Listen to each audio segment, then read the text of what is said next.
Your baby's screams aren't just noise. They're a calculated power move. And every time you rush to fix it, you're handing them the win.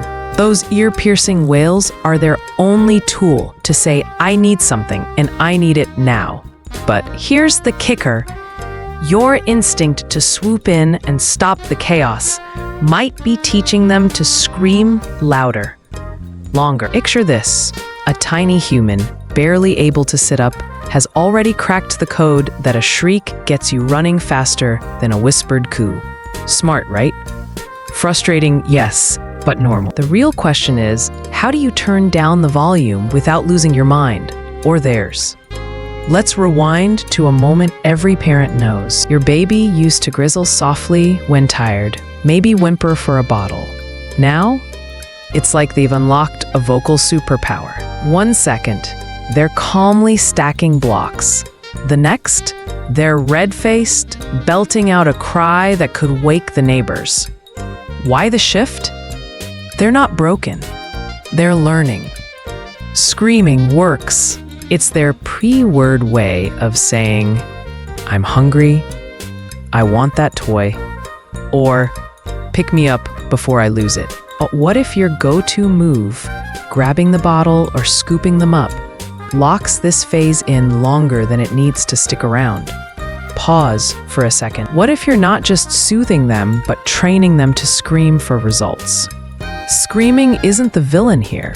It's just your baby's best shot at communication before words kick in. Around 6 months to 2 years, kids figure out that loud equals attention. It's age-appropriate, temporary, and honestly, kind of brilliant. Think about it. They can't say, yo, I need my sippy cup, so they crank the siren. The trap is how we respond. Rushing over the second they wail tells them, this is the button to push. Instead, try this. Don't react on autopilot. Watch for clues. A 1-year-old might stare at their favorite rattle, arm outstretched, before the scream escalates. A younger baby might babble or glance at their bottle. These are their pre-scream signals, and catching them changes the game. Here's where it gets good. What if you could teach your baby to ditch the screams for something quieter? Something that still gets their point across. The secret lies in 2 simple tools, words and gestures. When you spot what they want, don't just hand it over. Say the word and pair it with a move. Baby screaming, eyeing that red ball just out of reach? Point to it and say, do you want the ball? Then, as you pass it over, reinforce. Here's the ball. If they're clawing at your legs, tears streaming, extend your arms and ask, up?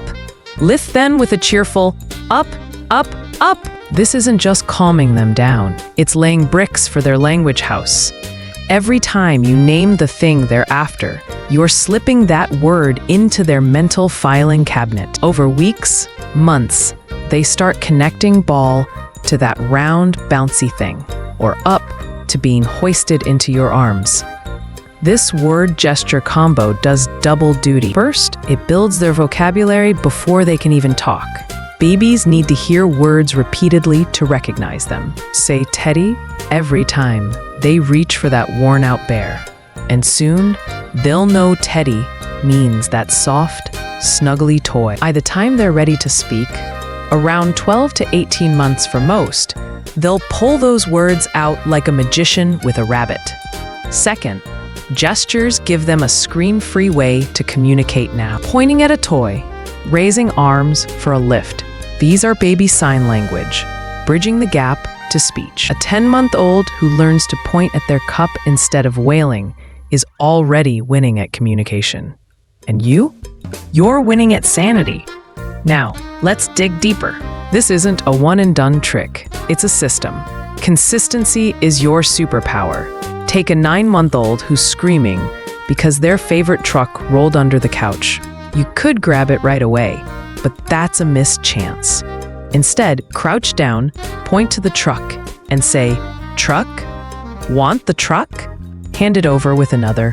Here's your truck. Next time, they might point or grunt instead of scream. When they do, celebrate like they just scored a goal.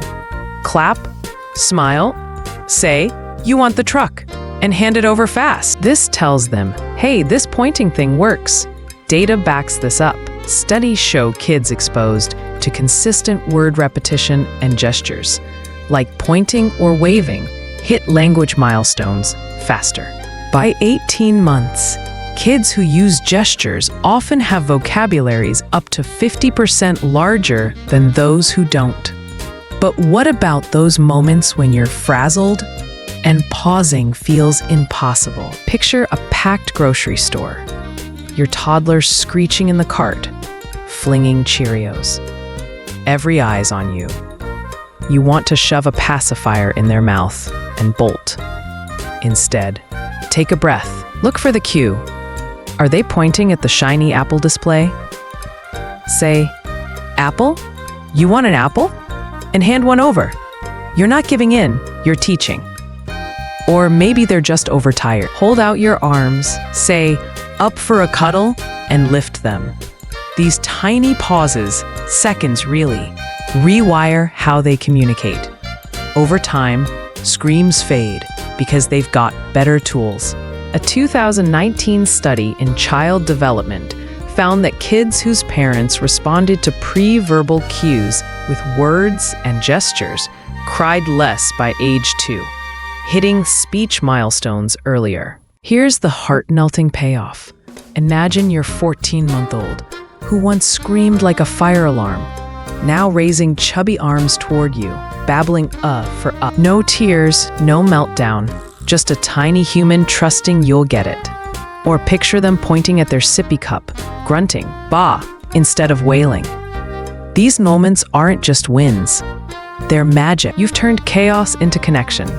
Every time your baby swaps a scream for a gesture or a sound, it's proof they're learning, growing, and leaning on you to guide them. Want to feel that rush? Keep at it. Praise every try, every "bah" for ball, every arm wave for up. These are your baby's first steps into language, and you're their coach, cheerleader, and biggest fan. What's the first word or gesture your baby nailed? Drop it in the comments. I'm dying to hear your story. You've got this. Pause before you react. Spot their cues, pair words with gestures, and cheer their efforts. Screaming will fade as their words and gestures grow. For more ways to spark your baby's communication, grab a free guide on age-specific milestones. It's packed with tips to keep you ahead of the curve. If this hit home, like, subscribe, and share. Your support keeps these tips coming. And trust me, content like this can disappear fast, so stay in the loop. Got a question? Comment below. What's the toughest screaming moment you faced, and how did you handle it? Let's swap stories and solutions.